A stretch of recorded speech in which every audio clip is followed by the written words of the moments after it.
पुरानी ईंटों से बनी इमारत जिसके सामने छोटा सा बागीचा है और ऊपर छत पे जाने के लिए लकड़ी की एक चरचराती सीढ़ी।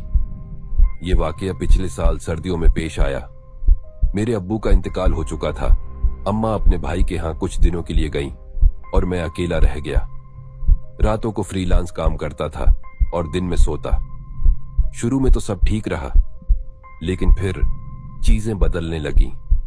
ये सब एक रात शुरू हुआ जब मैं काम करते करते चाय बनाने किचन में गया। वापसी पर मुझे महसूस हुआ जैसे कमरे की खिड़की के पीछे कोई साया सा हिला।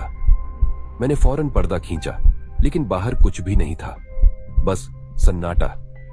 पहले मैंने सोचा कोई शरारती बच्चा होगा, लेकिन अगली रात भी वही साया, वही खिड़की, और इस बार तो जैसे किसी ने खिड़की की जाली को आहिस्ता से खराशा। मैंने थाने में शिकायत की, लेकिन रिवायती जवाब मिला, साहब ऐसे तो रोज कई शिकायतें आती हैं, कोई सबूत हो तो बताएं। चुनांचे मैंने कमरे में एक छोटा सा सीसीटीवी कैमरा लगा दिया, जिसे मैं अपने लैपटॉप से मॉनिटर कर सकता था। अगली रात मैं जागा और जैसे ही कैमरा चेक किया, मेरी रीढ़ की हड्डी में सर्द सी लहर दौड़ गई। वीडियो में एक शख्स बिल्कुल स्याह कपड़ों में खिड़की के बाहर खड़ा मुझको घूर रहा था और उसके हाथ में कैमरा था। अगले दिन मैंने इलाके के एक पुराने फोटोग्राफर चाचा रियाज से इस फुटेज के बारे में बात की। उनका चेहरा देखते ही जैसे सारा खून खींच गया हो। उन्होंने कहा, ये तो पुराना झांकी बाबा है। क्या? उन्होंने बताया कि 1984 में इसी इलाके में एक फोटोग्राफर रहता था, फरीद, जो औरतों की खुफिया तस्वीरें लेता था।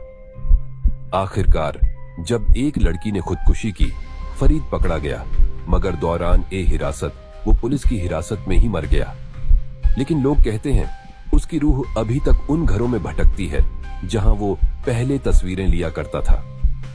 मैंने अपने लैपटॉप पर वो वीडियो फाइल दोबारा चेक करना चाही, मगर वहां कोई फाइल थी ही नहीं। लेकिन एक नया फोल्डर था, नाम था सीइंग यू।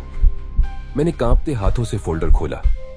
उसमें मेरी तस्वीरें थीं, मुख्तलिफ पोज में, मुख्तलिफ दिनों में, मुख्तलिफ कपड़ों में।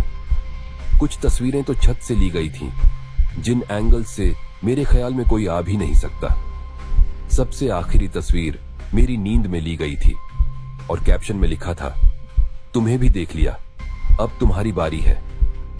मैंने पुलिस, साइबर क्राइम, हत्ता के आमिल बाबा तक सबको बुलाया।